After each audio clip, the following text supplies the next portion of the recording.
when we're ready for that. Remind you that June the 19th through the 21st is going to be Vacation Bible School.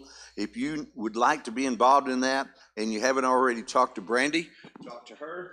She will get you fixed up, signed up, and all that. So there's still room to help, right? Still got a little bit of room to help. So there you go. The day before, the Saturday before VBS, we're going to knock our neighborhood, and it's easy, sneezy stuff. We've got little cards we're going to hand out. You'll knock on the door. You'll say, hey, we're having a Vacation Bible School. We'd love to invite you guys to come. And some of them will say, well, I haven't had kids at the home in 40 years. And you'll flip it over and say, well, here's our times of services. Like that. And you give it to them and say, you know, it's nice to meet you, and off you go to the next house. It's easy peasy. But we're going to knock. You look out on that vision area around our building. It's going to be section A and B that we're going to work on. So y'all can look at that. But and then Wednesday, before VBS, is going to be our next Wednesday cone, which is snow cones. And everything went really good this past time we did it. Appreciate the Hortons for all that. And this next one, we're going to do something special. We're going to move the Hortons around from the sun beating in their face around to the shade over here. Why I didn't think of that, but we'll have your table set up around there. So they had 2 heat strokes, and the ambulance had to be called. But no, I'm just kidding about that. Remember our special class on Sunday mornings, starting June 15th, 22nd, 29th. We're going to be talking about the practical side of Kingdom Works. So we've been talking about Kingdom Works all year. It's our theme. We're going to talk about the practical side, how to share our faith side of Kingdom Works. And so we're inviting 6th grade and up to come to that here for 3 weeks in a row. So we encourage you to do that. There's going to be a VBS meeting with the teens only. Okay. Okay. Teens that are helping with the skit and their parents. Okay. And that's going to be this coming Sunday after services. So down here, down front. Down front. So if y'all remember that. There are 50 people. Would you mention all them? No, I'm just kidding. But a couple of updates. Number one, John Willingham, we announced it Sunday. He's going to have knee surgery again. This kid's 20 years old. And this is his 5th knee surgery. Two of them have been major. This one's missed it. But anyhow, 5. Al Parmels is back in the hospital with that infection in the feet that he had. It was so good to see Scott and Kelly Kinney Sunday, but can y'all amen in that? Man, they've been through it, and it was so good to see them. Ben Leonard, got any in the Leonard? Ben Leonard's sister's doing better. She had part of her leg cut off due to infection. She's also got cancer, but she's doing better. Got several eyes that are being worked on. Roberta, Jamie Satterfield, one more with eye. Oh, James, which is a William's grandson. His is already over. John McMackin's looking for a knee replacement, surgery upcoming. Kimber's looking for. There's a whole bunch on this list, and I want to pray for all of them. David and Gloria called me yesterday, and you know, I know doctors have to tell you the worst case scenario so that you can't come back and say you didn't tell me that. But boy, that's hard to receive that news. Basically, she said, looked in his eyes and said, "Oh, you're going blind." David's not the personality type to be able to handle that kind of news, and he's really, really upset about it. And glaucoma, and I know a lot of people that take medicine for glaucoma. You know, put off for years and years. But he's thinking next week. Pretty upset. So remember, David, thinking your prayers. Then Bench family, where's Scott? Bench family is tick, tick, tick, tick. Everything's better. Blood pressure's better. Depends what day we're talking about, what hour we're talking about. 1 hour. Yeah, we got to go Monday night and visit with them. And Beth and Marty Jost and I go visiting on Monday nights, and I call it me and the girls. And me and the girls went and visited them and had a great visit. Taylor got good news. No surgery. No surgery. Other than Look at that. this will be lifelong. orthotics would be 5 months. But again, people wear those every removed. Brother-in-law is doing good. I guess still the same. But won't you talk to him so we can do an update here? He should be in the upper teens. He had to have what, 28, 29 radiation? Yeah, he should be down in the upper teens. That's probably him calling there. Yeah, there we go. And you might remember D. Carter in your prayers. And D is on his way to recovery, getting better, just getting his health back.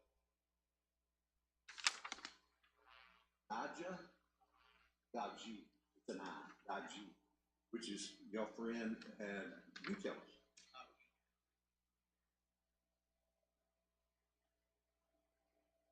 Everything.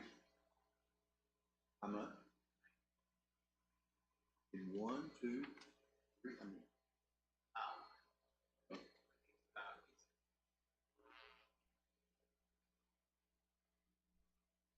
Been praying for him. Would have mispronounced his name every time I prayed, but God knew. Talking about Daji. Anybody else? I'm having CT on Friday on my neck. See if I'm going to have carotid surgery. 90%. Have they tried medicine already? No. Yes, sir. The doctor said I'll probably have.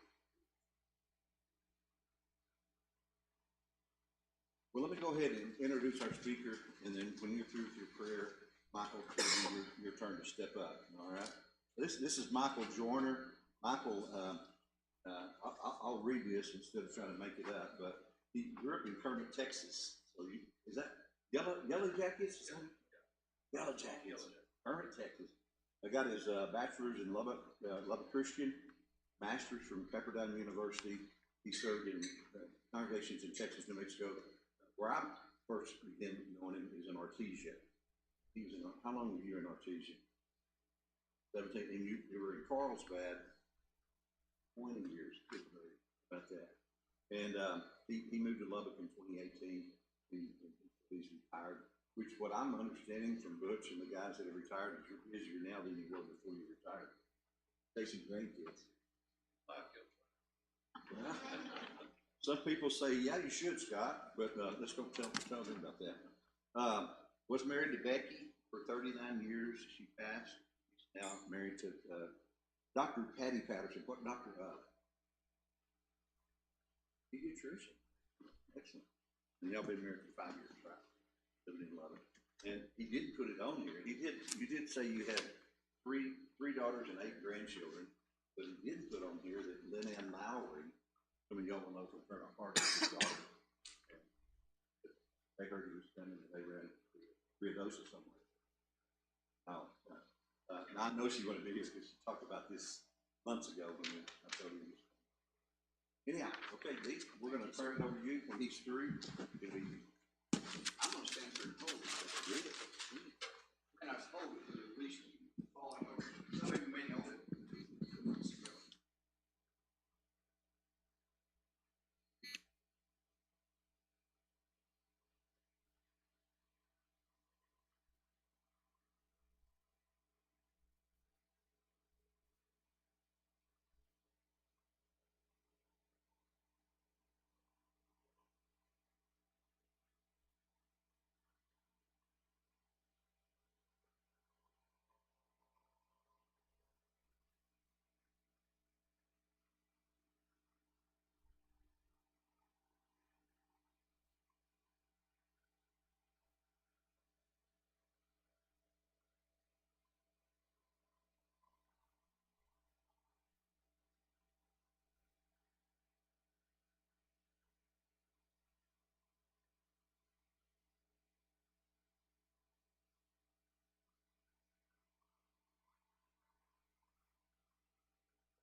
Well, thank y'all for asking me to be here. And Dee, I think you're right. I think Lynn Ann and her family found out I was coming. They took off. I was going to get a free meal. They said, oh, we're still up in Cloudcroft right now.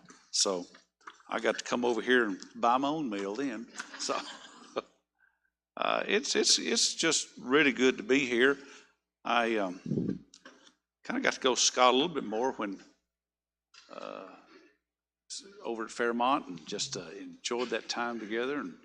But this is my first time to be here with y'all, and I appreciate this. I have enjoyed retired life, and I highly recommend it for all y'all to thinking about it. You get to go be the grandkids. Well, I'm supposed to kick things off, and Scott sent me a list and said, why don't you talk about Miriam and Aaron? And I thought, man, at least you could have asked something I already preached on, so now I had to come up with a brand new lesson out of this. So I put a few things together, and so I just entitled it, what are you going to do when you have to play second fiddle? If you're in band or symphony or any kind of orchestra or anything like that, you've got, the first chair, second chair, and all of that. And so if you're violin, your first chair violin, of course out here we call it fiddle. So the first chair gets to really the solos come up. The first chair plays most of the solos, and the second violin every once in a while gets to do something there. But you know how it goes. I was in band just 1 year in Kermit. I was in the percussion, and I was last chair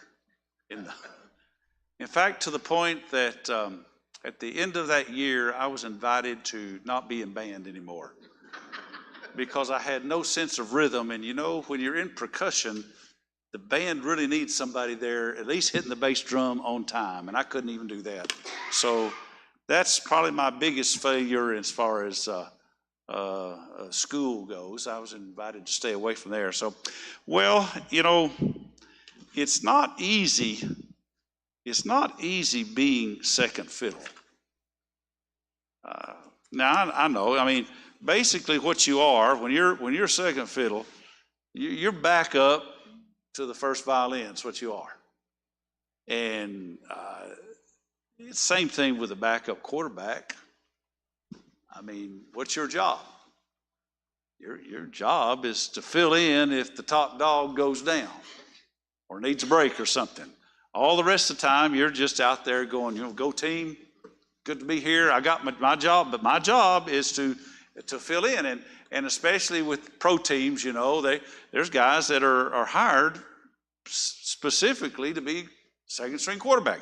You're going to be the backup. That's who you are. You're playing second fiddle.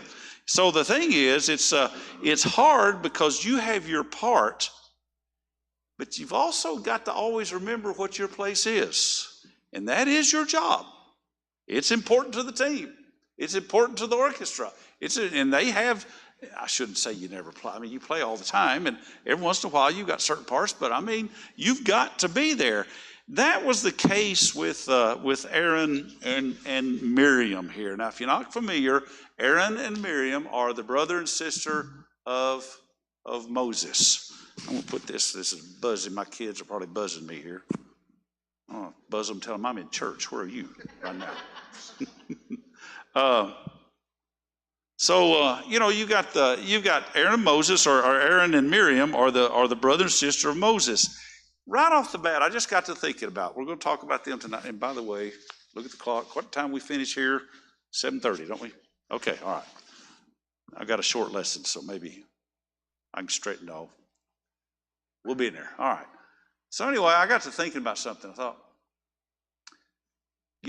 when you get to heaven, you realize that Peter's going to meet you at the gate and there's an entrance exam. Y'all know that, don't you? Let me give you one of the questions.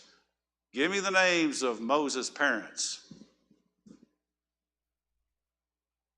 All right, you're going to heaven. You're going to make it there. The rest of y'all better get on the stick here. That's Amram and Jochebed, or Amron and Jochebed, however you want to pronounce it. That's his parents. Now, think about this for a minute. Who led the Israelites out of Egypt? Moses did.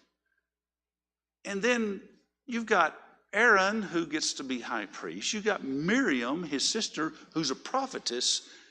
When you think about this, when you talk about even today, among the Israelite people, what is the big event that happened to them?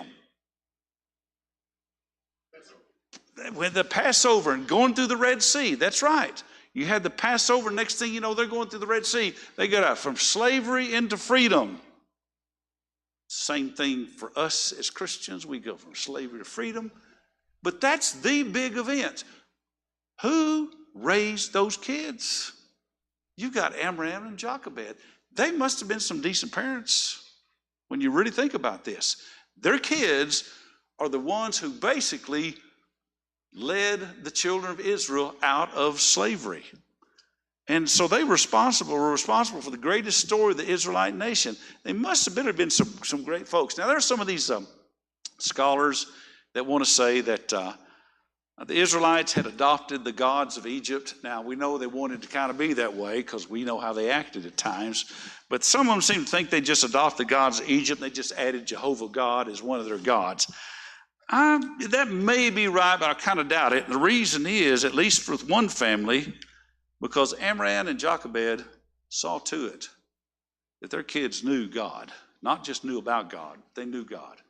So when God came calling, they know what's going on here. And so before we even get started, I just want to think about this. Their faith was built early with their children. This wasn't something they said, well, we might talk about God, but when they get a little older, let them make their own decision. No, this was something had to be just drilled into them. And especially, you know the story of Moses, baby Moses, and Miriam watches him. There's all kinds of things of saying, hey, we are the promised people. God's going to deliver us. Somewhere they knew about God. So God gave them the opportunity to teach their kids. And it would seem that if anybody would have the least chance of making it as far as believing in God, it'd be their youngest boy. Which one's their youngest boy? Moses, that's right. You got Miriam's oldest. Later on, we're going to find out that Aaron is about 3 years older than Moses, because later on in the book, it talks about Moses was 80 when he starts leading them out, and Aaron was 83. So you got Miriam, Aaron, and then Moses. Where's Moses end up really growing up? Where's he at? He's in Pharaoh's household, isn't he? So if anybody's going to have a chance of maybe falling away, it's going to be Moses. But he didn't, because God gave him the chance. We know the story about how God saw to it that Moses would have his mama end up being the one that nurses him. And we don't know how long that was. I got an idea. It's quite a while. She had contact with him all this time and taught him about who he was. Because later on, he's 40 years old, and Moses realized he's with his people. That's when he killed the guy, had to run off to get away from Pharaoh. So he knew about his people. Now, Miriam's the older sister. She's old, and we don't know how old, but she's old enough that she's the one watching out on the banks of the Nile and making sure that he is picked up by Pharaoh's daughter there. And then, of course, she's the one that goes back and says, hey, I know someone who can nurse that baby. Just so happens to be, she didn't bother telling him that was his mama. And so now, at that point, we don't hear much about Miriam for a good while. Until, in fact, the next time we hear about Miriam is after they have been delivered across the Red Sea. So when we get to, in fact, that's over in Exodus chapter 15, if you want to look right quick there. She is now known as, by that time in Exodus 15:20, she's known as Miriam the prophetess. Miriam, that's the Hebrew name for Mary, by the way. And now you notice you get there in chapter 15, you get to read a little bit there. She's got her tambourines. You got the singing the song to God and leading the people there in worship there. Of course, her name, a little tidbit of information. Y'all hang around me, we'll find out all kinds of things. Like Mary is the more term we use for Miriam. And she had a tambourine, and most people don't know, this is found in a hidden Hebrew text here, that she had a couple of guys sing with her by the name of Peter and Paul. You old folks know who I'm talking about. Anybody under 60, go ask. But it was a group called Peter, Paul, and Mary. Y'all remember that group. You may have heard their songs. They were kind of there's kind of one of those protest groups. They hated making those bricks. And they said, we're going to go around and break those bricks. So they came up with a song, If I Had a Hammer, I'd hammer in the morning. Side note, anyway. Or the one when God sent the great wind. They just came across here. In fact, you see there in Exodus chapter 15, the Song of Moses. There's that second song that's not in there. But it's when the great east wind blew and divided the waters. Y'all remember they came across on dry ground? And the song was, the answer, my friend, is blowing in the wind. Peter, Paul, and Mary, that's who did this. Y'all hang around me here. You're going to find some real Bible trivia here. Kids, I'm just kidding. All right, y'all. All right. Okay. Let's look at some things here. Let's look at Aaron for a minute. We'll come back to Miriam later. This is the other second fiddle here. We don't learn anything about him until Moses is at Mount Sinai. You remember this is when he's called by God. And Moses has been giving God all kinds of excuses to why he can't lead the people. He's just come up. Finally he says, look, I can't even talk. A lot of people, I don't know. A lot of people seem to think he might have had some kind of speech impediment or something. We don't know. But I can't even talk. And finally, it says there, we're in Exodus chapter 4 is where we are. God gets mad, and here's what he says here. And I'm sorry, this probably isn't big enough there, but it says, then the anger of the Lord was kindled against Moses. And he said, is there not Aaron, your brother, the Levite? I know he can speak. And behold, he's coming out to meet you, which tells us later we'll find out God went and talked to Aaron, said, go see your brother. He's coming to see, and he'll be glad in his heart. You shall speak to him and put the words in his mouth, and I will be with your mouth and his mouth, and will teach you both what to do. He shall speak for you and the people, and he shall be your mouth, and you shall be as God to him. God is finally saying, Moses, I've had it. I'm going to take care of things. I'm getting Aaron down here. Now, how long has it been since Moses has seen his brother and sister? It's been 40 years. Now, the Bible doesn't say. I don't know if he made that several hundred miles to get back there. I get the idea he hadn't been back. But 40 years. And for the next several years, all three of these are together. Now, Miriam's not mentioned as much, but in fact, later on, Miriam dies before Aaron does. So Moses and Aaron now head back to Egypt. Let's just look at some things here. Now, I want you to notice, look who does the talking when they come back. Then Moses and Aaron went and gathered together all the elders of the people of Israel. Notice it's Moses and Aaron. Aaron spoke all the words the Lord had spoken to Moses and did the signs in the sight of the people. And the people believed. And when they heard the Lord had visited the people of Israel, they had seen their affliction, they bowed their heads and worshiped. Who's doing the speaking? Aaron is. That's right. You know, Aaron's doing the talking. And later on you see that chapter I think it's chapter 5, verse 20. When the people get mad, you know, they get mad at Moses and Aaron. So Aaron's right in there with that. And you got to kind of wonder sometimes, especially when all the people get mad and Aaron's going, I wonder what he thought. Little brother, what have you got me into now? What's going on here? And I want you to notice something about these things. When we talk about leading the people out of slavery, who do we always say, let them out? Moses did, and he did. I mean, Jesus talks about Moses and the prophets. He doesn't talk about Aaron and the prophets. It's Moses who was the leader. But Aaron's right there. We're talking about being second fiddle is what we're looking at. Aaron is right there in the middle of it. Moreover, look at, we get on chapter 11. Moreover, the man Moses was very great in the land of Egypt, in the sight of Pharaoh's servants, and the sight of his people. Everybody's talking about Moses and how great he is. But I want you to look at Aaron playing second fiddle. Now, I didn't list all, I've got them here. I didn't put them up on a PowerPoint here. I don't know why I was reading through all this again, just trying to kind of get together a lesson with this. And I never had paid attention to this.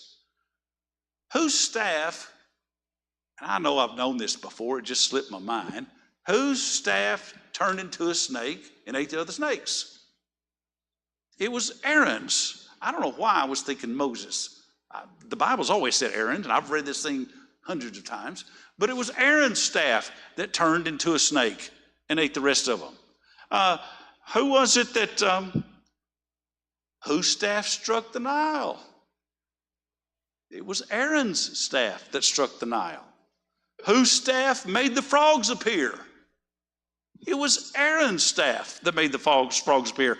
When Pharaoh finally gets put out with all these frogs and everything, he finally goes to, and the Bible says he went to Moses and Aaron saying, get rid of these frogs. So Pharaoh comes even up to Moses, to Aaron there. Who is it that strikes the dust and the gnats appear?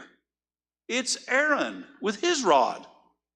And then it talks about when they had to throw the soot in the air and became gnats. It was Moses and Aaron both did that.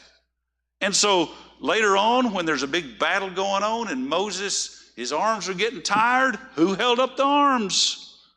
Aaron, and Hur, by the way, was the other one, H-U-R. So you got them holding up the arms there. Eventually, Aaron is made high priest. But who's getting all the accolades? Moses. Now, I'm not saying Moses didn't deserve it. He did. But think of it as being the brother, the older brother. By the way, side note, has nothing to do with this, but the Bible, somebody taught me this here a few years ago. Throughout especially Old Testament, there's a lot about the younger being above the older. The older serves the younger. It's a theme throughout the Bible. Lots of Bible scholars say that same thing goes into when you talk about Adam, the first Adam, and who's the second Adam? Is Jesus. Guess who's greater? The second. Little side note there. But all right, so you got Aaron who is playing second fiddle there, but Moses is getting all of the accolades. Then you get to Exodus chapter 32, and that's the big story there. Exodus 32, the golden calf. Look what happens here. I'm sorry I have it so small. I'll read it to you. Then, when the people saw that Moses delayed to come down from the mountain, the people gathered themselves together to Aaron. Notice who they go to here. And said to him, up, make gods for us. Who shall go before us? As for this Moses, the man who brought us out of the land of Egypt, we don't know what's happened to him. And Aaron said, okay, we know the story. Take off your rings and the gold in your ears of your wives, your sons, your daughters, and bring them to me. So all the people took off the rings of gold in their ears and brought them to Aaron. And he received the gold from their hand and fashioned it with a graving tool and made a golden calf. And they said, these are your gods, O Israel, who brought you up out of the land of Egypt. And you go, okay, what's happened here? All right, before I go, and we're going to talk about, that's what we're going to talk about. What's happened? Let's do one other thing. Let's go back to Miriam here. This wasn't the last time there's a problem. Later on, Miriam comes back into the picture. She shows up in the book of Numbers. And Miriam and Aaron spoke against Moses because the Cushite woman he had married. He had married a Cushite woman. And they said, has the Lord indeed spoken only through Moses? Has he not spoken through us also? And the Lord heard it. Now this is where Miriam, we know the story. God comes down the cloud. She's struck with leprosy, by the way. All right, this is what happens here. My question is, okay, Miriam and Aaron, Aaron's right there with Moses. Miriam is a prophetess, so they know who she is. She speaks the words of God through there. Something big's going on, and now how did they get to the point? Has the Lord spoken only through Moses? How do we get to this place? And my thing is, back at the golden calf, Aaron, you're the one, but you were there with the 10 plagues, and now Miriam's over here and talking bad about the brother, and what's happened? How did they get here? Well, like I say, the theme of this talk tonight is what do we do when we're called to play second fiddle? How did they get to this point? Well, I think right off the bat, I think pride is number one. See if I can figure out how to do it. There we go. Aaron and Miriam were really a pretty big deal. The people saw all the mighty works that God did through Aaron. The people knew that Miriam was a prophetess. They both spoke the words of God. Have you ever been in a situation, just asking you now, have you ever been in a situation where you felt like the person who's getting all the glory really didn't deserve that? I think most of us have been. Deep down, really deep down, you think, I can do a better job than they could. And they're still getting paid more. Maybe that person is competent, but they're getting all the credit for the work that you're doing. Just talking to a person a while back, and they developed this app that worked for the company and spent lots of time at home work, really very intricate stuff that had to be done. Brought it up, and they were using the thing, and the boss said, "Oh, that's pretty good stuff. Let me give this to my friend over here." Next thing you know, they're having a company meeting, and they're saying, "Look what we've developed here for the company." And it wasn't we who developed it, it was the boss and his friend, and the person's left out. And they're, "Oh man, this is great stuff you have done here." Now, maybe you've been in that situation. Maybe it could be that you're just getting taken for granted. It may not be work. It's your job, but you'd like to at least have some appreciation. It's kind of like, the GOAT, Tom Brady. He gets all the glory. Well, where would he be without those offensive linemen? He'd be nothing. He'd be at the bottom he sure would. He'd be at the bottom of the list. Those guys, but who gets all the glory? He does there. They know what their job is. Now, first of all, when I'm talking about this, I'm not talking about you seeking something better for your life, a better lot in life, or maybe you do need to find a better job or something. I understand those things happen. It's one thing to be looking for a better job because you just don't feel appreciated. It's another thing when a person says, "Hey, I'm going to find me a better spouse. I don't feel appreciated." No, that's not how it works. Not how it works here. When you think of the two situations with these situations we talked about with Aaron and Miriam, I believe the key words are found back up here where we looked in Numbers. Look what it says. And they said, here's the problem. Has the Lord indeed spoken only through Moses? Has he not spoken through us also? What's implied here? What's being implied? Hey, God talks to us too. What about us? Back when Moses was up on the mountain and not come down, who'd the people go find? Man, they went looking for Aaron. And when Aaron's probably thinking, hey, Moses hadn't come back, things are starting to look a little sketchy around here. Maybe it's about time they recognize me. And look, it's time for me to fix things. And of course, he messes up big time. You got Miriam. Now, the text there that we just talked about where Miriam and Aaron, the text says they didn't like Moses' wife. I don't really think that's the real issue. Now, that might have been, I don't know. Maybe there were some in-law issues there.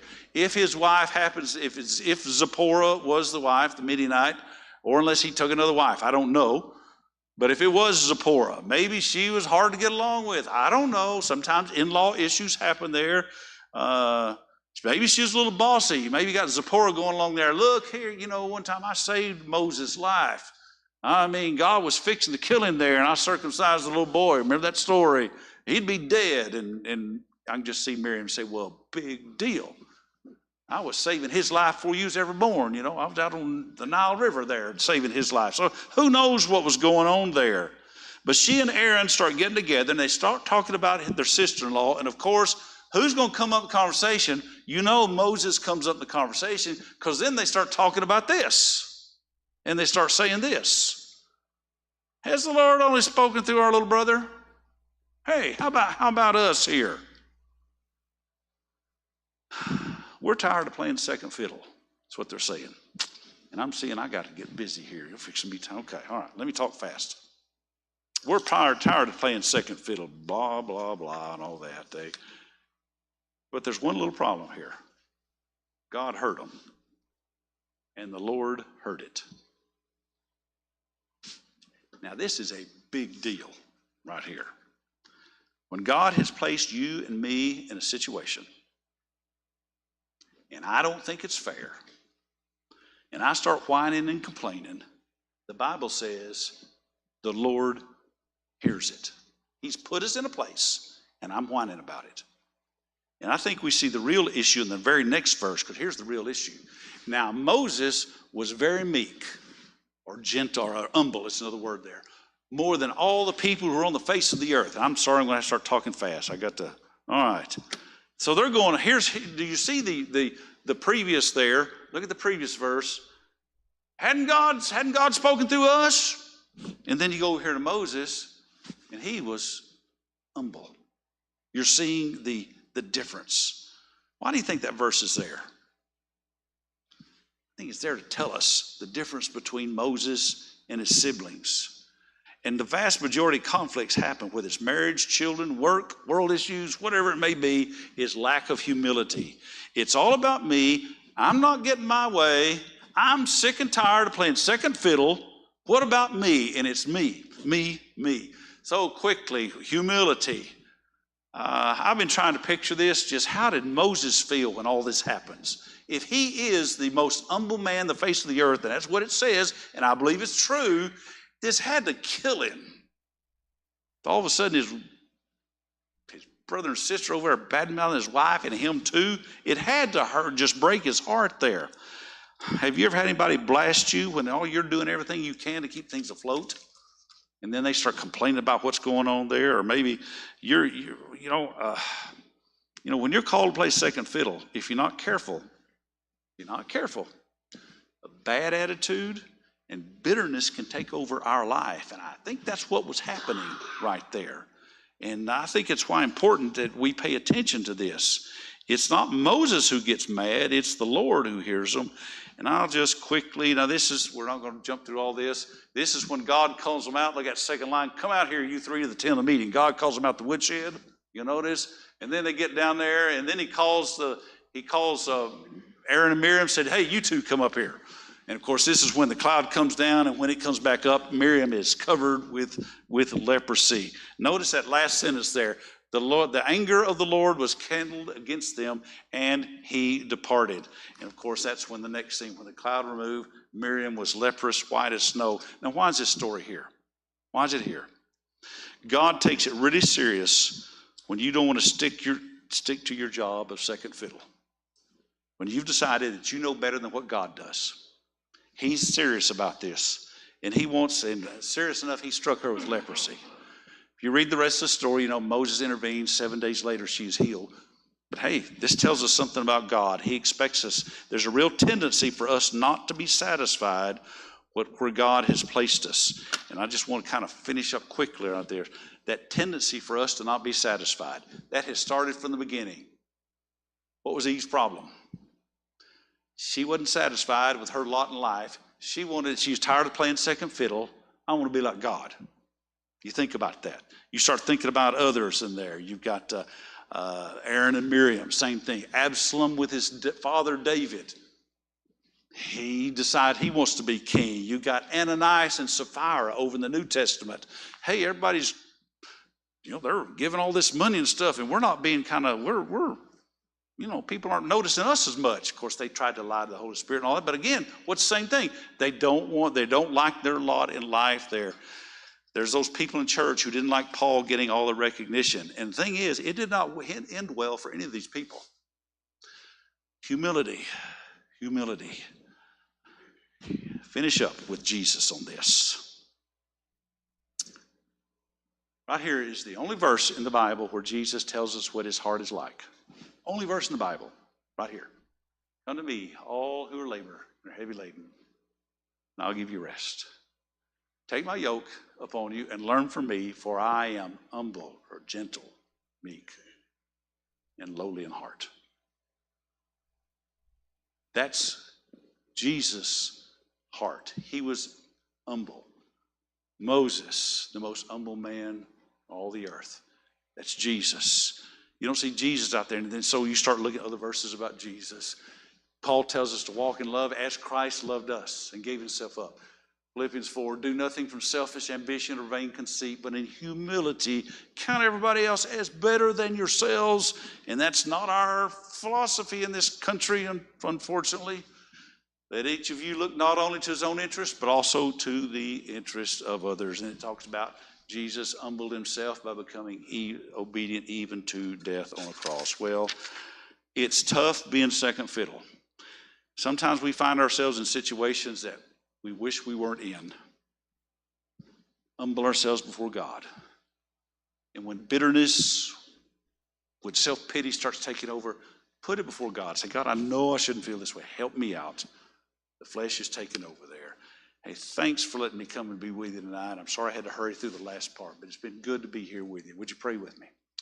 Father, very grateful for the opportunity to meet with these good brothers and sisters. And I'm thankful for the good work that the church is doing here. And I pray that you bless each one of them, that your spirit be one that's upon them.